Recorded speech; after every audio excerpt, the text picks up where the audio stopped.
y estamos sentando unas bases para entender exactamente el papel que desempeña esa ley divina en nuestra vida, en la vida de cada miembro de la Iglesia y en la vida de la Iglesia en conjunto. Desde luego hemos dicho ya algunas cosas que creo que vale la pena primero subrayar y también que permanezcan claras en la mente. Hemos dicho que la ley de Dios es la única ley válida en todo el universo, válida en el sentido de que es la única ley perfecta y absolutamente justa, y que descartar la ley de Dios es quedarse sin ley, es quedarse sin nada, es quedarse sin ningún principio de conducta. Eso tanto si se refiere a la conducta individual como a las leyes que rigen a las naciones, a los pueblos. Es evidente que en la constitución humana, en el ser del hombre, está el guiarse, regirse en su conducta por medio de algunas normas, algunas leyes, y excepto los idealistas anarquistas que siempre están incurriendo en contradicciones consigo mismo, pues aparte del anarquismo, todo ser humano cree que para vivir en sociedad e incluso para vivir a nivel más simple como es el de la familia, la unidad más sencilla, es necesario tener una ley. Pero cuando esas leyes de las naciones o de cualquier institución se apartan de la ley de Dios o la ignoran, es evidente que entonces se tiene que implantar otro sistema, otra forma de hacer la ley que rija la conducta humana, la relación con el prójimo y la relación con Dios mismo, es decir, con todo lo que realmente existe en este universo en cuanto a seres inteligentes. Y así las naciones han descartado las leyes de Dios una y otra vez en el Antiguo Testamento. Tenemos referencia a ese hecho, esas naciones extrañas a Israel, fuera de Israel. La característica es precisamente que no se guían, no se rigen por el pacto de Dios, por la ley de Dios. Y hoy, de la misma forma, el ser humano tiene que recurrir a alguna filosofía para hacer sus leyes, a la razón, a la costumbre que ha ido surgiendo a través de los siglos y que no es ni más ni menos que el reflejo pues de una serie de apetencias, de deseos y de pensamientos humanos.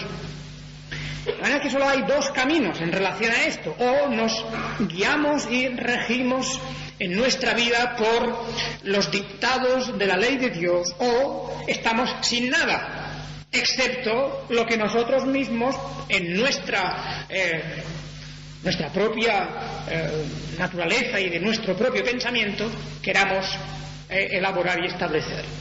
Para el cristiano la opción es clara. Para el cristiano no hay dos caminos. El cristiano sabe que sus pasos han de estar dentro del sendero del camino de Dios. El cristiano sabe que tiene que regirse y guiarse por esa voluntad divina expresada en su ley. Y esto lo estamos aquí proponiendo y estableciendo como camino a seguir, como camino en el que debemos andar como hijos de Dios, porque la ley de Dios está dada para los hijos de Dios, está dada para aquellos que conocen al Señor, que aman al Señor, no está dada para el extraño. La ley de Dios, aunque es una ley que es, como digo, la única ley válida, no está siendo aplicada, no está siendo asumida ni aceptada por las gentes que están fuera de esa relación con Dios. Solamente el pueblo de Dios es aquel que se va a gobernar, que tiene que guiarse por esa ley de Dios.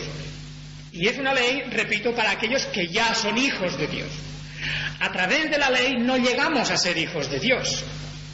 Estamos diciendo esto, y esto es muy importante, por eso hemos establecido varias veces ya la distinción tan importante y tan radical de que la ley no es un camino de justificación.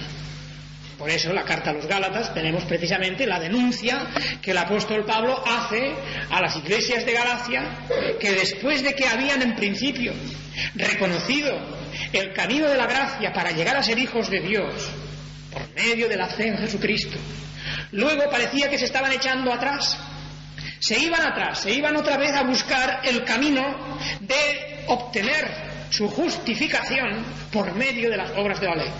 Y por esto, como hemos leído en la carta aquí a los Gálatas, en el capítulo 5, de Cristo os desligasteis los que por la ley os justificáis. Versículo 4. Y ese es el problema establecido en toda la carta a los Gálatas, lo mismo que en la carta a los Romanos y en todos los lugares donde se trata la cuestión de la ley, en cuanto que no es el camino para justificarse. No es el camino para acceder a la salvación, no es el camino para acceder al perdón de nuestros pecados. Porque ese camino es un camino que ya hemos dicho varias veces, es un camino que no es que sea malo, es un buen camino, pero es un camino en el que nosotros somos impotentes. Porque a causa del pecado, a causa de nuestra corrupta naturaleza, somos incapaces de cumplir perfectamente.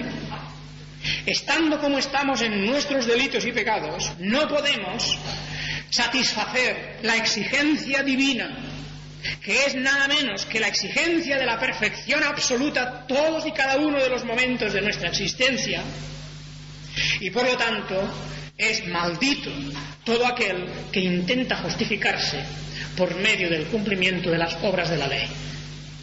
Ese camino está vedado, hemos dicho muchas veces, está totalmente prohibido para nosotros, no podemos, y si alguien elige seguir por ese camino, pues sepa que lo que va a encontrar es maldición, va a encontrar además esclavitud, se va a encontrar de tal manera ligado y atado, intentando justificarse delante de Dios por medio del cumplimiento de la ley, despreciando por lo tanto el camino de la gracia, que su vida se va a ver atormentada y amargada, además de que al final se va a encontrar con la barrera de la justicia de Dios, que va a juzgarle con todo su rigor.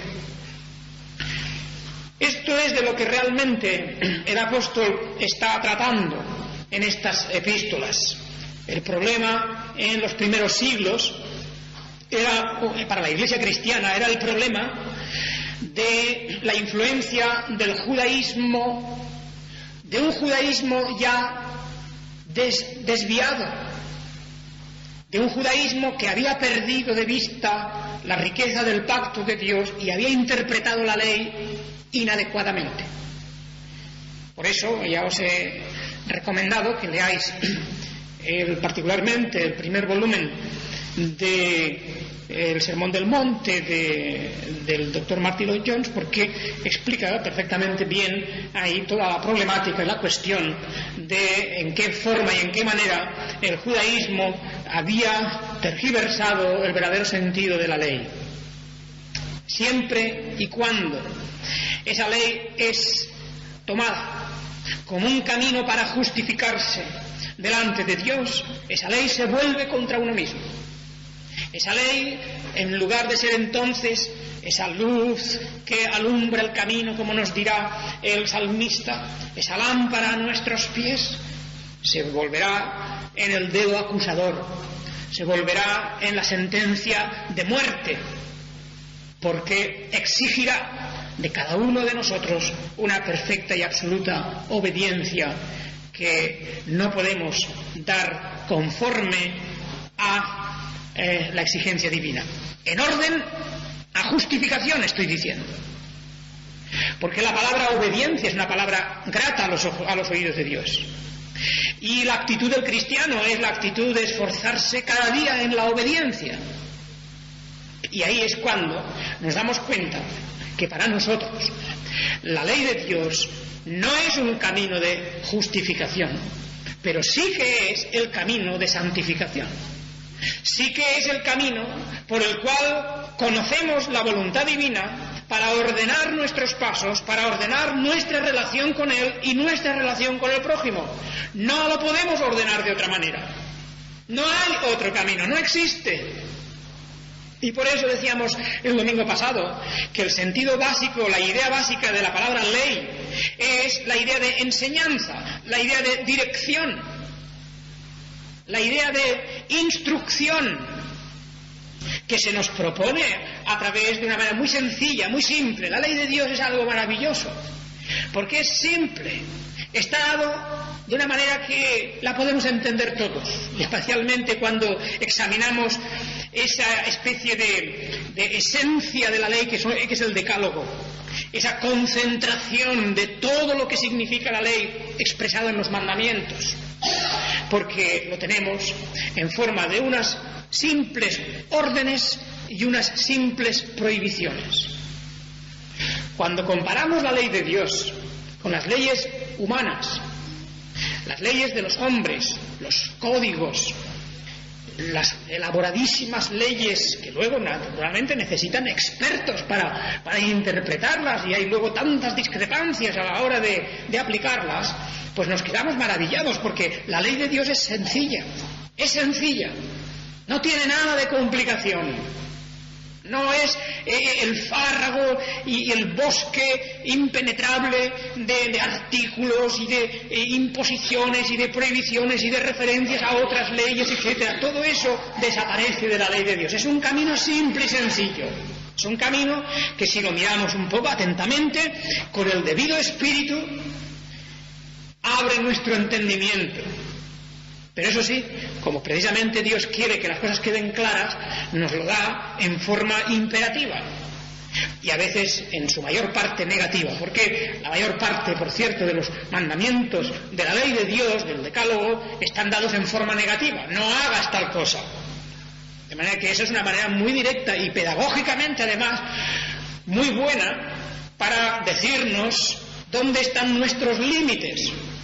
La ley de Dios, la palabra de Dios, nos establece unos límites. Quiere que sepamos de hasta dónde podemos llegar y qué cosas no podemos hacer, además de otras cosas que debemos hacer necesariamente, porque no está nunca todo eso dejado a nuestro arbitrio, ni a nuestra opción, ni al parecer de cada uno, sino que la ley de Dios es una enseñanza, pero es una enseñanza con autoridad. Es una enseñanza que está nada menos que respaldada por la perfección de Dios y por la santidad de Dios.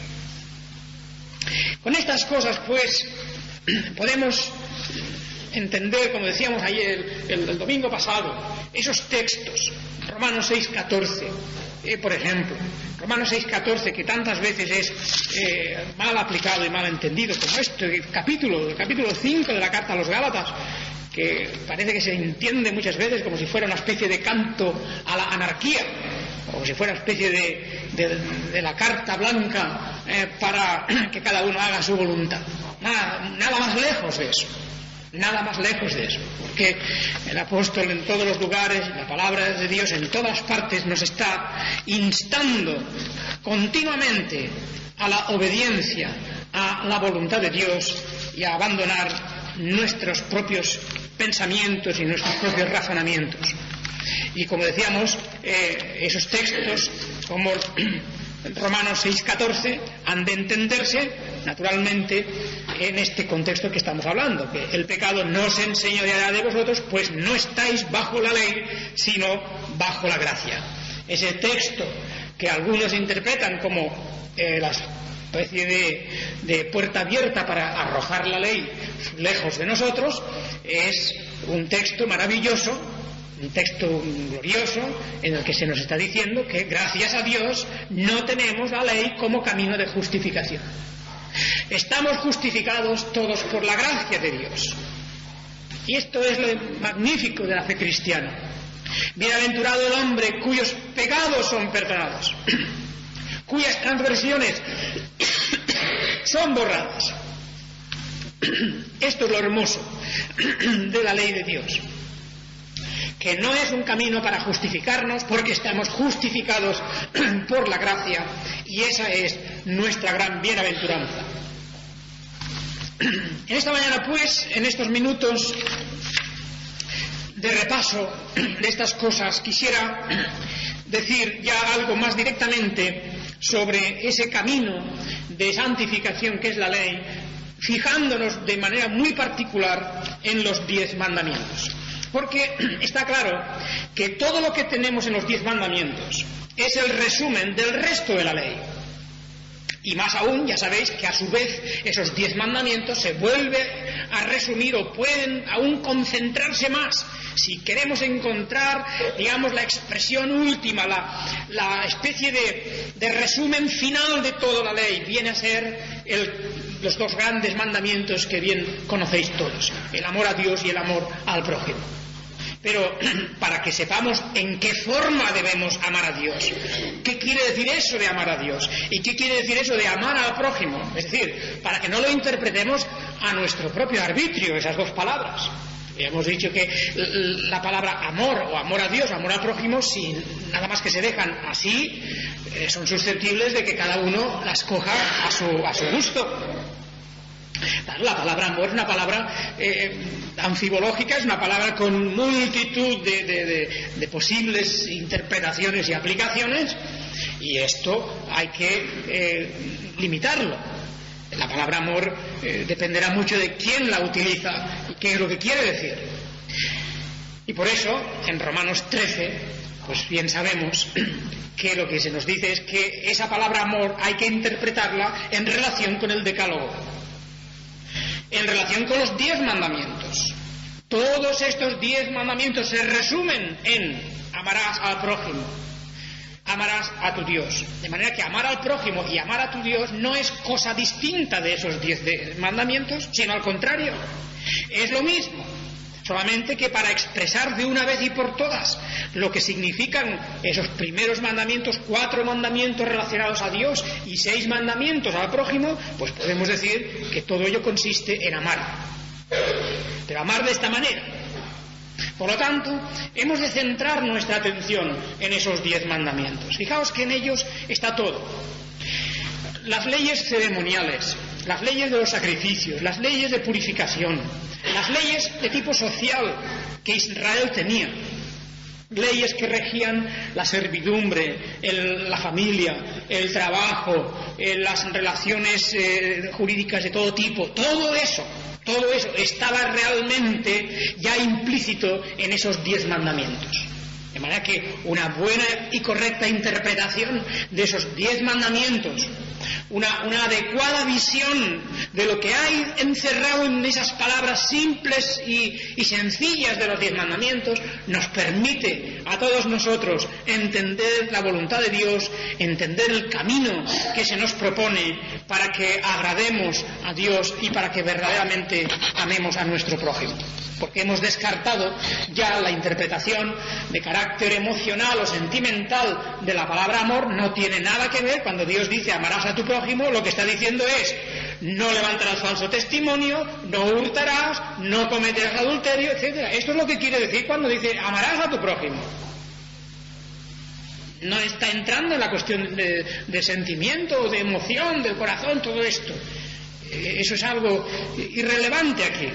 Amarás a tu prójimo consiste en eso que dicen esos 6 mandamientos y en todas las consecuencias que esos 6 mandamientos tienen con respecto a la relación entre personas. Lo mismo, cuando amarás a Dios. Amarás a Dios no significa pues tampoco nada de carácter emocional o de carácter sentimental. No se trata nada de todo lo que vemos en Semana Santa por algunas partes, de todas esas emociones y todos esos gritos y llantos y todas esas... No tiene nada que ver. Amarás a Dios significa no te harás imagen, no tendrás otros dioses, guardarás el día de reposo, no tomarás el nombre de Dios en vano. Todo eso significa amarás a Dios. Y es por ahí por donde realmente nosotros debemos buscar, no solamente con una escueta y apretadísima y justa lectura de esos 10 mandamientos, sino con las consecuencias que tienen esos mandamientos. Claro, por esto es preciso mirar atentamente y ver de qué forma en las Escrituras se van abriendo vías y caminos por los cuales esos mandamientos se van aplicando a la vida del pueblo de Dios. ¿Qué significan, pues, esos 10 mandamientos? Pues bien, es la declaración básica de la ley. Esos 10 mandamientos es algo así como el trazo a grandes rasgos, no con el detalle fino y preciso todavía, pero a grandes rasgos esos mandamientos nos están diciendo: esa es la dirección por donde tenemos que ir, ese es el camino, por ahí, hacia el norte, vamos en ese rumbo, en esa dirección. De manera que, atendiendo, nada más, exclusivamente atendiendo a esos 10 mandamientos, claramente podemos decir que nuestra dirección será correcta. No nos desviaremos de forma abultada, nunca. Iremos bien, siempre que atendamos de una manera adecuada a esos 10 mandamientos. Y fijaos que están dichos con tanta sencillez y están dichos de una manera tan simple que es inexcusable. Es inexcusable el que cualquiera de nosotros, cualquier persona, alegue pues incomprensión, o que no entiende, o que son cosas muy difíciles, o que son cosas que, en fin, para los expertos. Estos son los mandamientos, estatutos y decretos que Jehová vuestro Dios mandó que os enseñase para que los pongáis por obra. Los pongáis por obra. De manera que cuando Dios dice no tengas otros dioses, pues te dice eso, y eso es comprensible. Y cuando te dice no tomarás el nombre de Dios en vano, te está diciendo eso exactamente, y nos comprendemos perfectamente. Es una instrucción maravillosa la que se nos da, para que temas a Jehová tu Dios, guardando todos sus estatutos y sus mandamientos que yo te mando, tú, tu hijo y el hijo de tu hijo, todos los días de tu vida, para que tus días sean prolongados. Oye pues, oh Israel, y cuida de ponerlos por obra, para que te vaya bien en la tierra que fluye leche y miel, y os multipliquéis, como te ha dicho Jehová, el Dios de tus padres. Oye Israel, Jehová nuestro Dios, Jehová uno es, y amarás a Jehová tu Dios de todo tu corazón y de toda tu alma y con todas tus fuerzas. Esa es la gran declaración. Este es el propósito de la ley. Fijaos, a la ley cuando se les da a un pueblo que ya es un pueblo redimido. No se les da esta ley para que de esa manera accedan a ser justificados por Dios o a ser perdonados. Él les dice aquí, ponlos por obra para que te vaya bien. Este es el camino en que debes andar. Es el camino para que nuestra relación y la relación entre vosotros sea una buena relación. La ley de Dios, por lo tanto, está a favor nuestro, no está en contra nuestro. No es de ninguna manera una red tendida a nuestros pies, una trampa para que en ella caigamos. Eso no es propio de Dios. Dios da a su pueblo un buen camino. Y si lo toman como deben tomarlo, en el sentido en que Dios se lo da, y para los propósitos que Dios se lo da, les irá bien. Y a nosotros nos irá bien, porque nosotros somos la iglesia de Dios, igual que ellos. A nosotros nos irá bien. Esos 10 mandamientos están ahí delante de nosotros, igual que están para ellos. En eso no hay absolutamente ninguna diferencia. Esa ley, estamos diciendo, tiene como esencia efectivamente el amor. La ley de Dios es tan extraordinaria, tan maravillosa, tan perfecta y tan pura que no hay otra palabra más alta para resumirla toda ella, que es la palabra amor, según ya hemos explicado. El amor, pues, como dice el apóstol Pablo en Romanos 13, 9 y 10, ese texto tan importante, el amor es el cumplimiento de la ley, dice. Aquí es bueno recordar unas palabras guiándonos por el texto original, porque esa palabra cumplimiento, también podría incluso entenderse un poco de forma deficiente. Lo que dice originalmente el texto es que la ley es la plenitud de la ley. La palabra cumplimiento, que está traducida en nuestra Biblia por cumplimiento, es la palabra pléroma. La palabra pléroma, que es la palabra que normalmente se refiere y se traduce además casi siempre por la palabra plenitud. Cristo Jesús es la plenitud de la divinidad, por ejemplo. En él habita la plenitud. Pues es la palabra pléroma. La misma que aquí tenemos en Romanos 13:9, cuando se nos dice que el cumplimiento de la ley es el amor. El cumplimiento, no en el sentido de que la observancia puntual, estricta de cada cosa, eso sea el amor. No es así por donde va la cosa. La idea es que la plenitud de la ley, la abundancia, la perfección, la realización plena y total de la ley de Dios es el amor. Por lo tanto, insisto una vez más, el amor en el sentido bíblico de la palabra no puede desvincularse de la ley, sino al contrario, es el resultado, es la verdadera definición de lo que cada uno de esos mandamientos, cada uno de esos preceptos o incluso de esas prohibiciones viene a darnos. De manera que si queremos amar, si realmente nuestro corazón está movido por el Espíritu Santo a amar a Dios y a amar a nuestro prójimo, eso lo haremos en conformidad a la ley y no en disconformidad a la ley, no tachando la ley, no borrándola, sino al contrario, examinándola atentamente, viendo en qué forma hemos de seguir el camino que nos está indicando. La ley, por lo tanto, no hace nunca daño, excepto, repito, que alguien intente cogerla como camino de justificación. Entonces hemos dicho ya, hasta la saciedad, que está perdido. Pero aquel que dice, este es el camino por el cual debo andar para amar a Dios y amar al prójimo, este es el camino en el cual se debe realizar plenamente esa vocación que Dios nos da para que amemos, entonces ese camino es perfecto. No hace ningún daño, al contrario. La ley no nos conduce nunca a hacer daño. La ley de Dios nos conduce siempre a amar. Siempre. Nos lleva al amor. Repasando cada uno de esos mandamientos, de esos preceptos, hasta de los más pequeños. Por eso el Señor Jesucristo, en el Sermón de la Montaña, dice, cuidado que nadie menosprecie ninguno de esos mandamientos, por pequeños que parezcan, por insignificantes.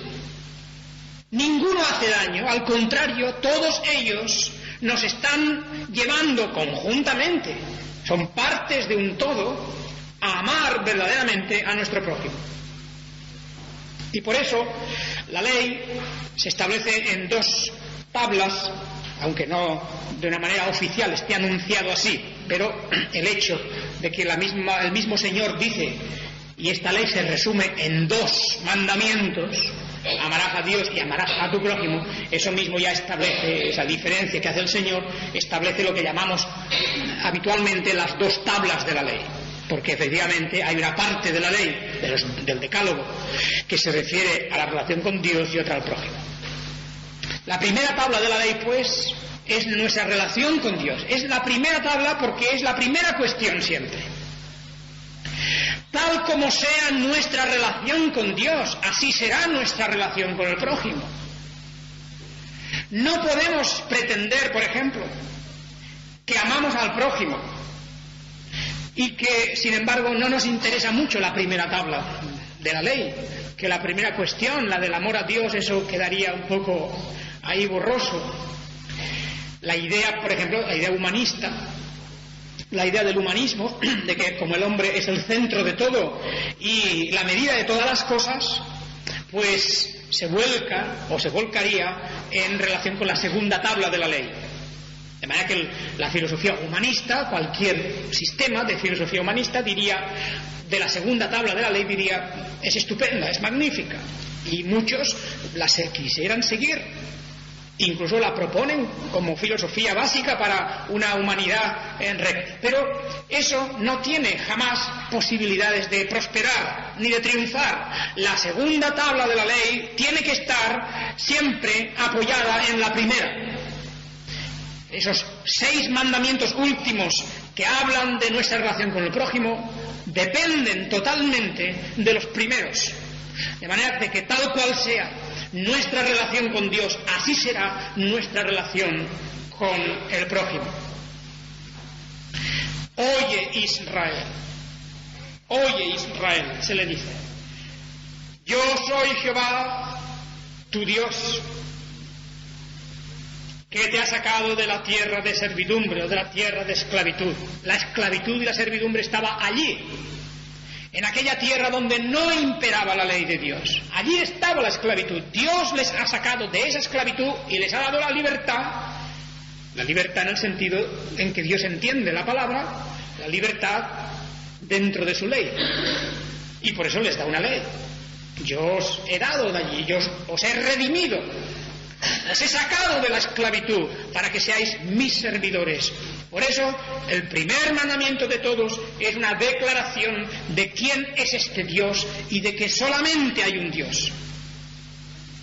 Ya veremos cómo esto implica tantas cosas y cómo eso significa que realmente no podemos tener ningún otro valor, ni principio, ni fuerza, ni autoridad por encima de la autoridad del Dios todopoderoso y del Dios soberano. Yo soy vuestro Dios, yo os redimí, yo os saqué, os he comprado, os he hecho míos. El Señor, pues, es un Dios que nos va a dar una ley, y es una ley absoluta, por como Él es absoluto. Una ley que no cambia, porque Dios no cambia. Implica la renuncia a las demás leyes, a las demás autoridades, excepto en la forma en que Dios nos dice que tenemos que estar sujetos a ellas. Ya veremos en su día, después de que hayamos visto atentamente cada uno de estos mandamientos, cuál es nuestra posición en el mundo, en la sociedad de hoy. Bueno, es evidente que Israel en un sentido tenía las cosas más fáciles, en el sentido de que era la iglesia de Dios, pero también era un Estado, era una nación, y no tenían otras leyes fuera de estas leyes. Nosotros nos encontramos como pueblo de Dios con las leyes de Dios, pero nos encontramos que somos ciudadanos pues de este país, y otros cristianos son ciudadanos de otro país y tienen otras leyes, y vemos que también eso crea conflictos y problemas muchas veces. Sin embargo, ahí tenemos la idea básica por la que debemos regirnos. No vamos a entrar ya de ninguna manera en la consideración de las tablas de la ley todavía, es decir, no tardaremos mucho realmente, un par de domingos tal vez, en empezar nuestro estudio de los mandamientos. Pero lo que sí quiero subrayar es la importancia de esta primera tabla de la ley.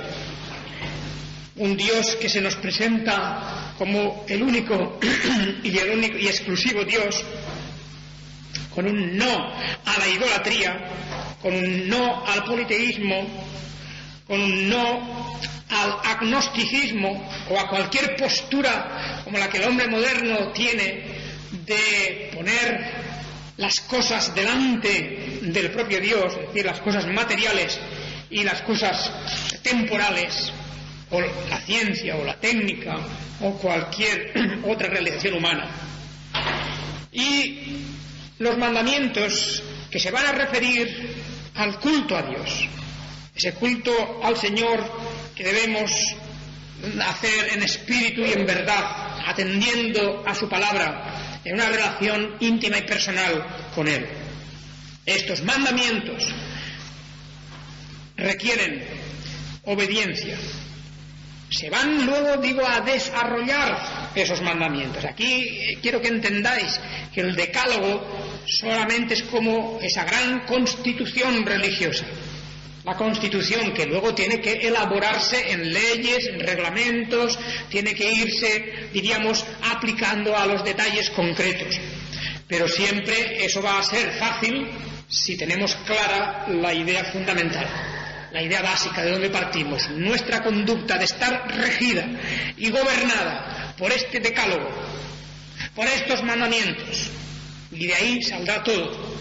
Aplicación a cualquier problema concreto que tengamos, y es necesario pues que estudiemos muy a fondo cada uno de esos 10 mandamientos. No voy a continuar ya más esta mañana, hermanos, pero deseo, eso sí, participaros mi completa convicción de que para cada uno de vosotros, para mí mismo, os he contado también, el estudio atento de la ley de Dios puede y debe ser una inyección buena, una gran inyección de estímulo para servir al Señor y para agradarle en una rendida y sincera obediencia, porque esto es lo que Él está pidiendo de cada uno de nosotros. Que Él os bendiga. Amén.